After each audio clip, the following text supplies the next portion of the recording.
Du coup, bonjour à tous. Le but aujourd'hui, là, c'est de vous présenter un petit peu l'interface Penny Lane, parce que du coup, on a choisi de basculer l'ensemble de nos dossiers sur la plateforme Penny Lane pour plusieurs raisons que je vous évoquerai au fur et à mesure un petit peu de la présentation aussi. Une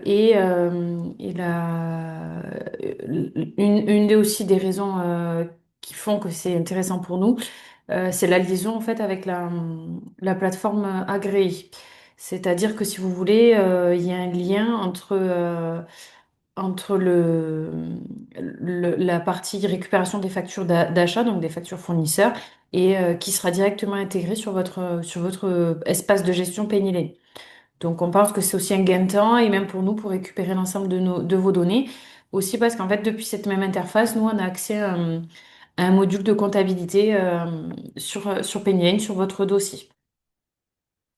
Alors, normalement, hier, j'ai vérifié, vous avez tous reçu vos accès, ou en tout cas le lien pour créer votre mot de passe.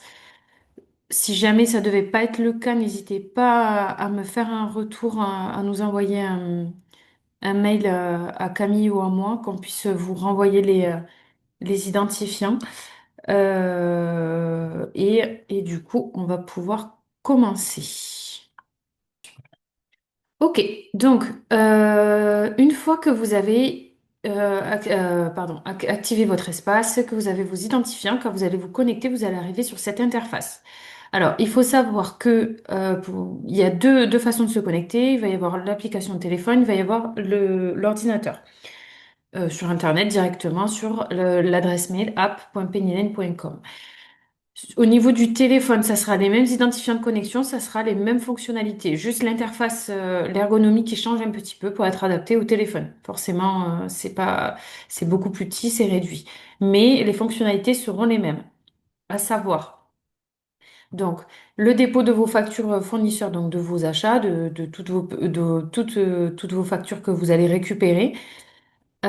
Ici, pour déposer vos factures clients, si vous deviez ne pas faire vos factures sur Penny Lane, ou pour ceux qui ne font pas de facture, il y a pas d'intérêt si vous voulez à l'utiliser. Par contre, ceux qui font les factures, je me reprends, ceux qui font les factures sur un autre logiciel, il faudra quand même les déposer pour que au niveau de la comptabilité, on puisse les récupérer. Ça sera aussi intéressant pour vous parce qu'en fait, le logiciel, il va vous permettre de suivre vos créances clients, affecter les règlements des clients pour que vous puissiez voir quelles factures sont encore dues. Vous pourrez aussi envoyer directement depuis l'interface vos relances clients.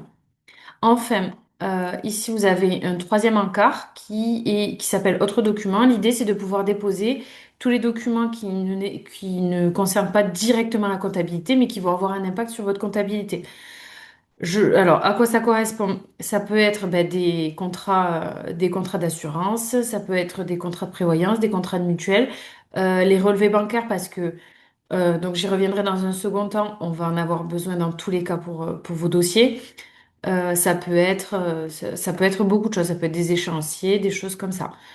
Au niveau de votre organisation, donc, vous pouvez directement les déposer ici. Ça sera beaucoup plus simple. Et vous, en plus de ça, vous aurez accès à cette même interface. Donc, si vous avez besoin de récupérer des documents que vous avez déjà déposés, vous pourrez y avoir accès pour les récupérer. Ensuite, donc, quand on descend au niveau de l'interface ici, donc, vous aurez accès à votre solde bancaire, hein. Et ensuite, sur les trois encarts, donc ici, donc je vous expliquerai un petit peu plus tard, vous avez au niveau de la banque les transactions qui apparaissent au niveau du logiciel comme non justifiées. Ici, donc, comme je vous l'expliquais, vous pourrez avoir un visu sur vos factures clients, sur vos créances clients. Et enfin, ici, sur vos factures fournisseurs qui seraient dues, donc, pour pouvoir éventuellement voir où vous en êtes. Donc aujourd'hui, l'idée c'est de vous montrer les deux modules, donc à savoir d'achat et de transaction, car c'est ce qu'on va vous demander de faire. En l'occurrence, c'est un petit peu la même chose que ce que vous faites déjà, c'est-à-dire donc déposer vos factures d'achat, ou plutôt que de les envoyer soit par mail, soit sur l'application iFen, ben, pourrez les déposer sur l'application PennyLane. Le module de vente est disponible. Pour autant, on a choisi de le présenter plutôt dans un second temps pour que ce soit de façon plus exhaustive, plus complet, n'hésitez pas à nous faire un retour si vous aviez besoin d'utiliser le module de vente au plus vite. On prendra un temps pour en rediscuter et pour faire le paramétrage ensemble. Mais sinon, la présentation du module de facturation est prévue courant novembre. Donc, je ferme la parenthèse. Au niveau donc du module d'achat, vous avez plusieurs façons de déposer vos factures. Donc, comme je vous l'ai montré, soit ici, en cliquant déposer, ou alors en cliquant sur ajouter, vous allez pouvoir aller sur votre ordinateur et aller chercher les éléments dont vous aurez besoin. Sinon, ici, dans achat, dans facture fournisseur, vous aurez la possibilité de la même façon de cliquer déposer ou d'aller directement importer les factures sur votre ordinateur. Au niveau du logiciel, il faut savoir qu'il y a une IA intégrée, c'est-à-dire que le logiciel, quand vous allez déposer l'image de votre facture, il va aller chercher des éléments sur la facture pour pouvoir pré-remplir en fait la ligne ici. C'est-à-dire la date de facture, la date d'échéance, ça peut être avec le sirène aller chercher le nom du fournisseur et remplir la partie donc montant TTC. Quand je vais aller cliquer sur ma ligne ici, je vais avoir ma facture qui va remonter. Et, alors attendez, là, j'ai pas pris le bon exemple parce que c'est une facture en dollars. On va prendre quelque chose de plus simple. Hop. Donc, ici, vous voyez, c'est tout pré-rempli par le logiciel. S'il devait y avoir des erreurs, vous avez la possibilité de le corriger. Ici, vous avez un petit crayon. Vous pouvez modifier à la main. Le logiciel a une IA qui reconnaît assez bien les informations. Néanmoins, je vous inviterai toujours à aller vérifier les informations qui sont saisies. Pourquoi? Ben parce que ça n'empêche pas de toujours vérifier. Ça prend 5 secondes. On ne sait jamais. Des fois, il peut y avoir des petites erreurs. Voilà, je conseillerais toujours de le faire. Donc ici, vous voyez, j'ai la provenance de la facture. Aujourd'hui, l'avantage d'avoir la PA Penny Lane intégrée directement sur le logiciel, c'est que en automatique, en fait, quand vous allez recevoir à compter du 1er septembre vos factures sur votre plateforme agréée, si vous avez l'outil de Pennyline, le dossier qui est créé, ça va redescendre automatiquement dans votre module d'achat. Donc là, vous voyez, j'ai bien écrit facture électronique. Ici, je vais pouvoir choisir de refuser ma facture s'il y a des erreurs. C'est le principe de la facture électronique. S'il devait y avoir des erreurs, je clique sur refuser. Hop, je notifie pourquoi je la refuse. Donc là, on peut dire erreur de montant, par exemple. Continuer. Ce refus est définitif. Hop, là, je vais mettre refuser la facture. Et donc, la facture sera refusée et elle passe en archive. Si la facture est OK, je la laisse et automatiquement, après, elle va passer en comptabilité. Je vais pouvoir la régler de la même façon. Là, automatiquement, en fait, quand j'ouvre mon module d'achat, je suis dans boîte de réception. Si j'ai besoin d'avoir un visu sur l'ensemble de mes factures, je vais cliquer sur toutes. Je vais avoir toutes mes factures, y compris celles qui sont payées. Donc là, vous voyez, j'ai à approuver. Donc,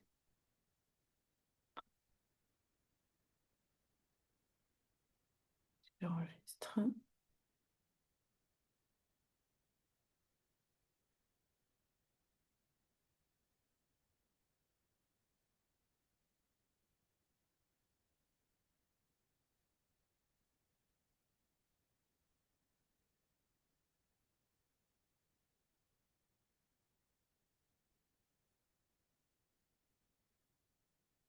Ok. C'est parce qu'il faut que la valider au niveau de l'autre côté.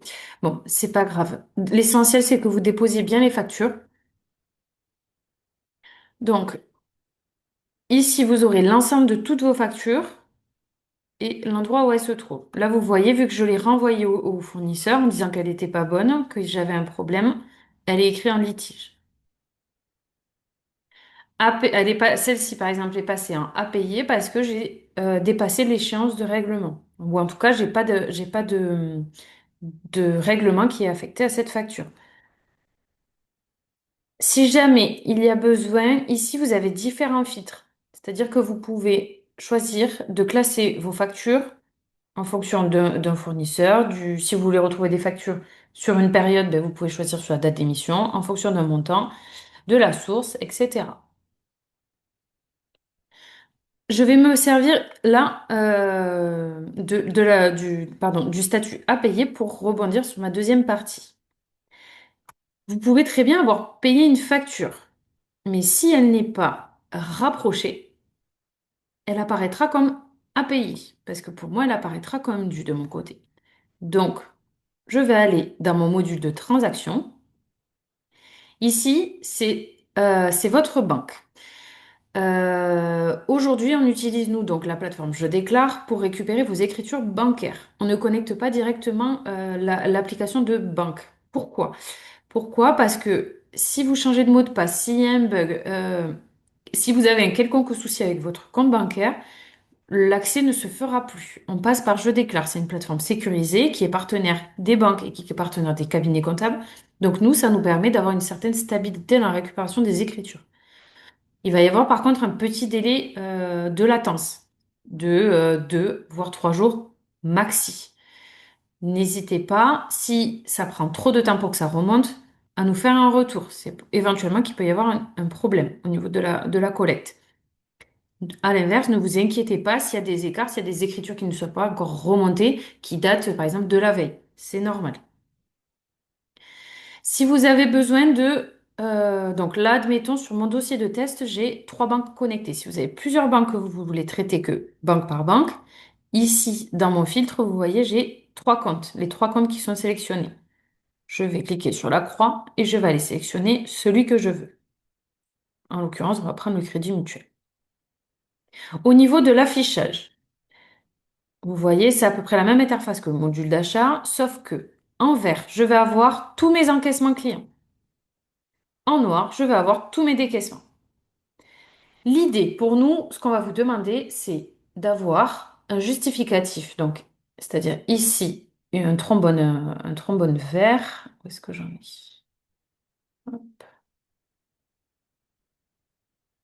Par exemple, comme ici, pour que la ligne apparaisse comme justifiée. Il peut y avoir des écritures sur lesquelles vous n'aurez pas de justificatif. Donc, comme je vous ai expliqué, ça peut être, ben, en l'occurrence, par exemple, une cotisation de retraite, de la prévoyance, de l'assurance, un prêt, un crédit bancaire. Ne vous inquiétez pas. Dès lors que vous nous transmettez les éléments, nous, on considère que c'est justifié et on va pouvoir mettre en place une automatisation pour que ces écritures remontent comme justifiées. Vous n'aurez pas à les traiter. À l'inverse, on va vous demander, vous, de gérer les encaissements et les décaissements sur les factures que vous avez déjà, ou en tout cas, de le rapprocher. Là, en fait, vous voyez, j'ai déposé ma facture client. Donc, comme je vous disais, que vous l'ayez fait sur Penny Lane ou pas, dès lors que vous déposez dans le module de vente, vous allez pouvoir gérer votre rapprochement. Ici, quand je vais cliquer sur ma ligne, le logiciel me propose des factures. Donc, là, vous voyez, j'ai une date d'encaissement au 10 septembre. Et ici, j'ai une facture au 9 septembre et une facture au 9 octobre, qui correspond à Strateg avec le bon montant. Si jamais j'ai besoin de vérifier ma facture, ici vous voyez, j'ai l'option prévisualiser. Donc ça va m'ouvrir l'image de la facture et je vais pouvoir vérifier si ça correspond. Tout est OK de mon côté, je considère que c'est bon, je vais cliquer sur rapprocher. Automatiquement, la ligne, pardon, va passer en justifié et je vais avoir mon justificatif ici. Si je me rends compte que je me suis trompée, ne vous inquiétez pas, c'est pas grave, je reclique sur ma ligne et ici, vous voyez, je clique sur détacher.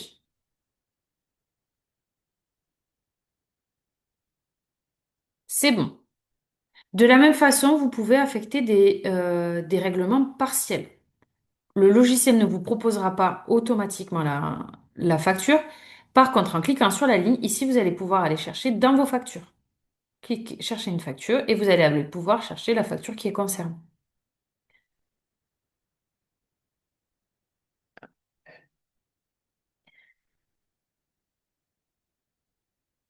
Pour les factures fournisseurs, c'est exactement le même principe. Est-ce que je- Donc, vous voyez par exemple ici, j'ai un rapprochement suggéré, facture Penny Lane, OK, et j'ai bien mon écriture qui passe en justifié. Alors, hop. De la même façon que sur le module d'achat, vous avez ici différents fils si vous avez besoin de retrouver que certaines écritures ou éventuellement de récupérer par exemple que les écritures pour lesquelles le logiciel me propose des rapprochements. Ça peut faire gagner un petit peu de temps. Si vous ne retrouvez pas votre justificatif, ça peut arriver ici. Je clique sur ma ligne et dans commentaire, je vais aller notifier donc mon collaborateur comptable qui gère mon dossier.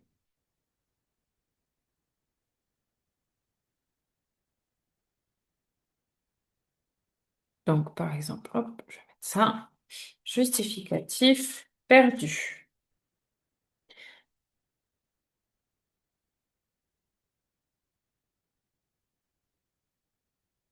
Donc, dès lors que je le notifie, lui va recevoir une notification sur son interface et moi, je vais pouvoir savoir que ce ticket-là, je l'ai perdu. Ensuite, le collaborateur comptable reviendra vers vous s'il y a besoin. Et à l'inverse, si le collaborateur comptable a déjà commencé à traiter votre dossier mais qu'il lui manque des éléments, ici vous avez l'onglet demande comptable avec écrit 2. Ça veut dire que sur deux écritures comptables, j'ai été notifiée par le comptable pour déposer mon justificatif ou en tout cas pour l'affecter. Donc là, je vais pouvoir dire par exemple que oui, ça correspond. Et hop, 26 septembre. Et là aussi. Et donc vous voyez, hop, j'ai plus que un.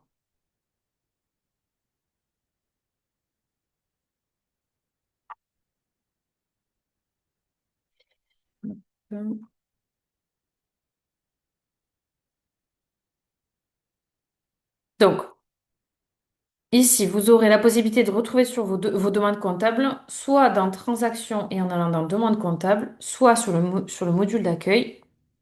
Ici, vous avez une boîte de réception avec des notifications. Et là, vous aurez vos mentions, si le collaborateur comptable vous a bien désigné. Enfin, dernière chose, ici, vous avez Documents partagés. Donc, comme je vous expliquais, c'est un espace sur lequel vous allez pouvoir récupérer des documents. Donc, là, par défaut, c'est mon logiciel de test, donc c'est des choses qui seraient à classer sur un logiciel classique. Mais dès lors que vous allez déposer des documents, vous, ça va aller se classer ici. Nous, ensuite, on vous met à disposition une GED. C'est un petit peu ce qu'il y avait sur l'application IFEN, c'est un peu le même principe. Donc, vous aurez la possibilité, dans le dossier annuel, par exemple, d'aller récupérer les bilans, les liasses fiscales.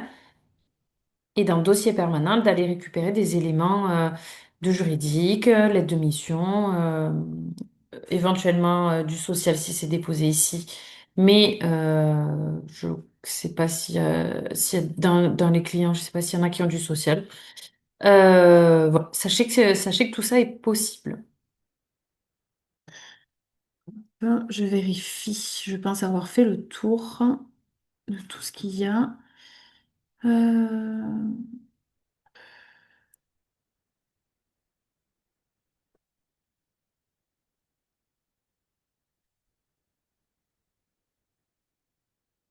Juste, je profite de la fin là pour vous annoncer. Donc, courant septembre, donc début septembre, pardon, on vous fera un webinaire pour la présentation de la plateforme, de la plateforme agréée, donc de la facture électronique. On reprendra un petit peu donc comme j'expliquais, le fait que les factures puissent redescendre, que vous aurez la gestion du paiement, du refus de la facture, mais aussi de façon plus globale, de façon plus globale, tout ce qui est lié à la facture électronique, les obligations fiscales, etc. Les différentes échéances aussi. Et enfin, donc du coup j'y reviens juste, mais la partie vraiment fixe sur la facturation. sera allongé, on va dire, enfin en tout cas développé en novembre. Voilà. Donc j'ai fait le tour aujourd'hui. Je vous laisse éventuellement poser vos questions si vous en avez. Hop. Donc jusqu'à la formation en novembre, on continue à facturer depuis Meg. Alors, sachez que Meg, pour la formation, la facturation est disponible. Mais si vous souhaitez l'utiliser avant, on peut faire la bascule. Il faut savoir qu'il risque d'y avoir beaucoup de clients qui utilisent aujourd'hui Meg qui vont vouloir basculer sur la fin d'année. Donc, si vous n'avez pas forcément de problématiques à passer au plus vite, je vous conseillerais de le faire au plus vite pour qu'on puisse bien tout intégrer et prendre le temps d'utiliser l'outil.